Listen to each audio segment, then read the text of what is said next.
and welcome to mini episode 247 of Real Life Ghost Stories. And I have 4 spooky stories for you today, and the last story comes from December the 20th, 2022, and story number 1 comes from Anonymous. It all started over a year ago when I went to a medium. We'd been having some ghostly activities going on in our home, things like feet being tickled, seeing shadows walk up and down our stairs from my parents' room, hair being pulled, not aggressively, doors opening, etc., as if whoever it was trying to play with us. All of this happened upstairs. We got a medium out to our home, and as soon as she walked in, she looked directly up our stairs, gasped and held her chest.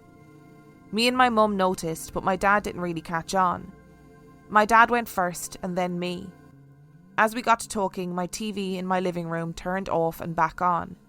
I actually have a full voice recording of my hour with her. When we got into my reading, my mum's cousin who had died of cancer came through. The medium told me it was my mum's cousin. The medium also told me that I was going to have twins.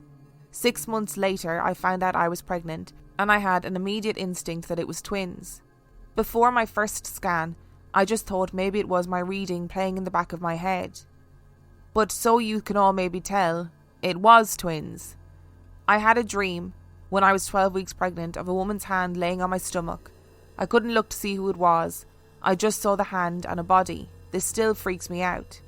While I was pregnant, the activity in our house went wild. We started hearing footsteps. My dog started looking at things that weren't there. I had my baby boys at 31 weeks, and they spent 5 weeks in the neonatal ICU. And the 5 weeks in the ICU was horrible, as you can imagine. My dad prayed for my boys every night and prayed for someone to brush their hair to one side to let us know that someone was watching over them. The next day I arrived up to see them, and the first thing I noticed was that one of my boys' hair was brushed over to one side. It could be a coincidence, but I found it very comforting. My great-great-granny used to bake and absolutely loved baking. My dad couldn't sleep one night and suddenly got a strong smell of something like a baking cake. He looked up and saw a white mist-like shadow in his room.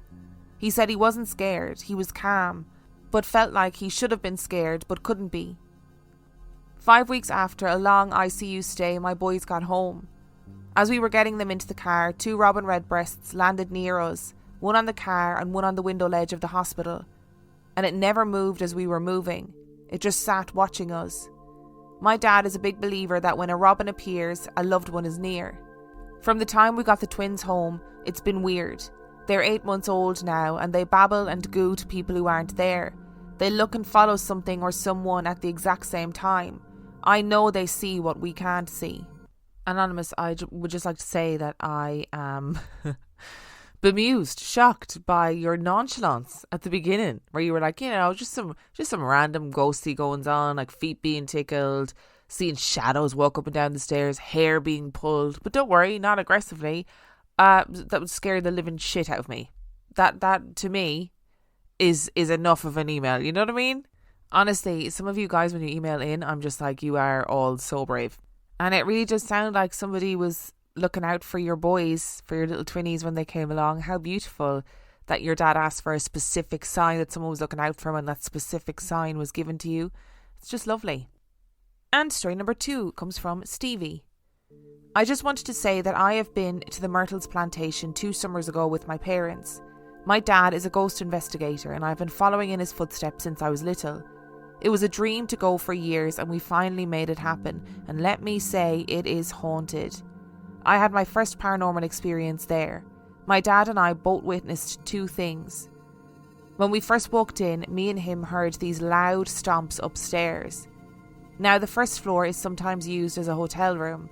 We asked our guide if there were guests upstairs or any kind of maid, and they said no.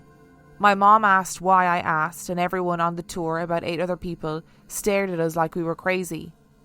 My dad and I laughed at this and just continued walking. It was insane. It was loud footsteps going in circles above us for at least 2 minutes straight, while they were talking about the haunted mirror at the entrance. We then walked into the room next to where one family member was shot on those stairs.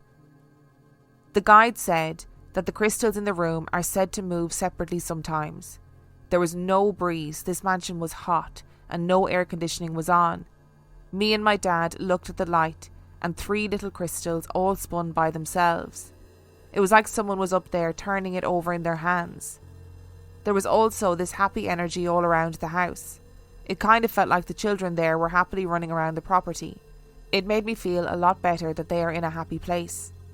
If you are wondering, the Myrtles Plantation episode was episode 179 of the podcast. And I believe I said in the podcast, now I could be wrong because it seems like a bazillion years ago that I did that episode, that there seems to be very little historical evidence for the stories that are allegedly the hauntings of the Myrtles Plantation, but that the plantation has a really dark and sordid history and that a lot of terrible, terrible things did happen there. But since I released that episode, I've had a number of people that have reached out to me and said, hey, I've had weird experiences at Myrtles Plantation. Weird things happened. I heard the footsteps that people are alleged to hear, or I saw something in the mirror, whatever it is. So people are having experiences there, whatever those experiences are. And it sounds like, Stevie, you and your family had some pretty weird experiences there, between footsteps and the crystals spinning around. That's very odd. Also, how cool is it that you're a dynasty of paranormal investigators? I love it. For the Millers, movie nights were once tradition. Now Sarah could hardly get through the opening credits, not on that old couch. But one day, while shopping on QVC.com, she learned La-Z-Boy recliners had slimmed down a bit. And in just a few clicks, Sarah got her La-Z-Boy chair and a popcorn maker and a soundbar by Bose. And with one quick trip to QVC.com, movie night and Sarah's back were saved. Shop QVC.com/podcast and use code QVC20podcast for $20 off $40 for new customers. This is shopping brought to life. And story number 3 comes from Greeshma.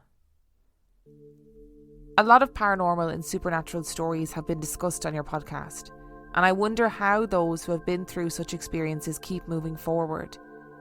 I thought of myself as having a simple, normal life, until I too had an encounter. I was studying in university. I have a friend whose older sister passed away at a young age in an accident. Ever since then, she could see her dead sister now and again. Initially, she was afraid of the apparition, but over time she learned to live with it as the visits became less frequent. She never talked to the apparition, but acknowledges it when it does come. I never quite believed her when she said her sister came out of the blue, nor do I know why she decided to tell me about it, but she was my friend, and I took this quirk of her with it. One day, my friend decided to stay in my hostel room for the night. We switched off the lights when it was time for bed and slept. I was in a very deep sleep, when suddenly I felt my whole body vibrate, such that I woke up from my sleep. It was past midnight, and I clearly wasn't having a nightmare to wake up from. I saw my friend was sitting on her bed. I asked her why she was awake, and she turned to me. The moonlight on her face showed that she was all right and happy. My sister just came. She stood by the door and was watching us sleep, but left when you woke up, my friend said calmly, as though she was saying something mundane. I looked at the door. It was closed and I didn't see anything. Maybe she woke you up too, my friend continued. Shivers ran down my spine as I freaked out. If your sister wants to come and see you, why the hell did I get the vibrations that woke me up? Rest assured, I didn't sleep properly that night, knowing that a ghost just came by my room and watched me sleep. But what really scared and blew my mind was that I was sensitive and susceptible to such energies. Yet I thought maybe it might just be a one-time thing. Fast forward 2 years later, and I was visiting my friend in a state in northeast India. This was the first time I was staying at his house, hours of a train ride from Kerala. I was exhausted, and after a bath I was laying on the bed ready for a long sleep. I remember I lay down on the bed with my limbs stretched such that my right arm was outside the bed. I yawned, and just then I felt a grip on my right wrist, like someone was grabbing my hand from under the bed. It was ice cold and tightened, and I remember this vividly because I wasn't sleepy yet. I was so scared I couldn't speak or dare to turn my head to look at what was holding my wrist. The grip was tightening so much it was starting to hurt me, and with all of the will and strength I could muster, I yanked my hand away, and in a millisecond the grip was gone. but I couldn't stop my hand from hitting the wall and hurting my wrist badly. Later, I told my friend about what happened and he said, "I'm sorry that happened to you. Usually nothing happens to anyone this soon after arrival." I was dumbstruck. What did he mean? Have you brought me to a ghost house? My friend continued, "There have been some paranormal occurrences around here, like people seeing things, ghosts, getting hurt, etc. What you experienced is nothing compared to what happened to..." "Don't scare her with those stories," my friend's cousin cut in. Later, my friend arranged another place for me to stay, even though he said it was all safe in his house. However, I remained curious about what he was about to tell me that happened around his neighbourhood, which my friend never told me. So those are my two experiences that made me believe and accept that I am sensitive to such energies. I want to know what happened. I want to know what your friend wasn't allowed to tell you because it would be too scary. Greeshma, I want to know. I need you to find out. I'm desperate to know. The thought of something reaching out and grabbing my wrist at night time when I was lying in bed fills me with just levels of horror that I cannot even describe. I've said it before, that scene in Paranormal Activity where she is dragged by their leg out of the bed and down the corridor absolutely traumatised me, and I still feel traumatised by it now. And every time I hear a story like this where somebody's leg or arm or whatever gets grabbed off the side of the bed, it makes me want to curl up into a ball and cry. Like, what's going on there? What has that much power that it can physically reach out and grab you? And I feel like organising somewhere else for you to stay was sort of the least that this person could do. I'd be like, you could have just told me in the first place and I could have made the decision about whether or not I wanted to stay, you know? It's nice to know that your friend's sister was still looking out for her after all those years. I mean, that's pretty beautiful. Again, I'd be freaked out by me seeing it, but it's good for her that, you know, she knows that her sister is there and looking out for her. And story number 4 comes from Laura. My sisters and I share too many ghost stories to count. One of our favourites is the tap dancing ghost, and is among the first shared event that we've experienced. My sister and I were visiting our younger sister at her Arizona home, which was the stage for many unexplained sights and sounds. After a fun evening, we had all been sleeping, my sisters and their husbands in bedrooms at the end of 2 long hallways, while the 3 kids and I were having a sleepover in the great room on the sofa sectional. At 1 a.m, I was suddenly awakened by a sound of what I thought was dress shoes rushing down the hallway. I assumed that it must be early morning and my brother-in-law was headed to the gym before work. I watched as the steps came down the hall towards the kitchen living room area where I was sleeping. The footsteps came down the hall, but I didn't see anyone. I sat up, the footsteps rushed back down the hallway, they came back again, and again there was nobody there. This went on for a couple of minutes before my nephew mumbled in his sleep. The footsteps stopped abruptly and I remained frozen.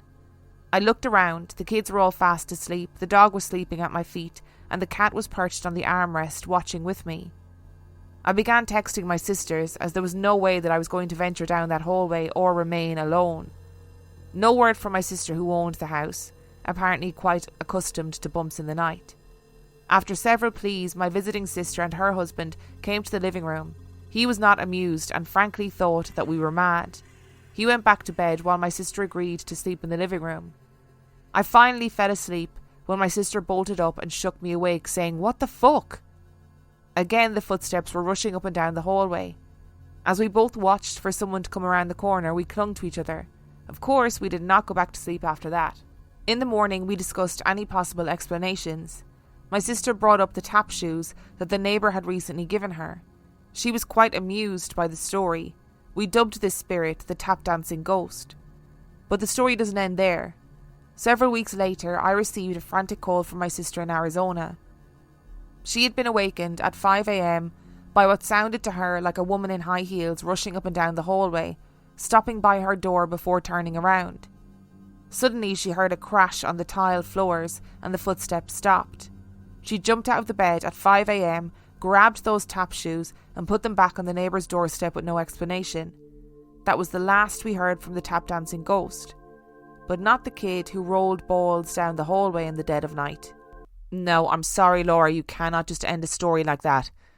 That is a cliffhanger to end all cliffhangers. It's like, oh, we figured that mystery out, or we got rid of that mystery, but it didn't solve the other terrifying mystery of the child rolling things along the hallway at night time. Is it the first time we've had a story about some haunted shoes?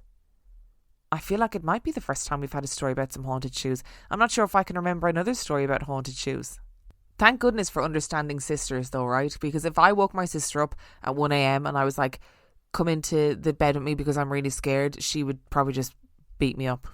She would definitely be like, I'm absolutely not coming to join you in your haunted bed. No way. But I am very glad for you that you got the validation that you needed. But I definitely would be asking the neighbour. I'd be like, listen, what's the crack with those shoes that you gave us? Why'd you give us some haunted shoes? Do you not like us?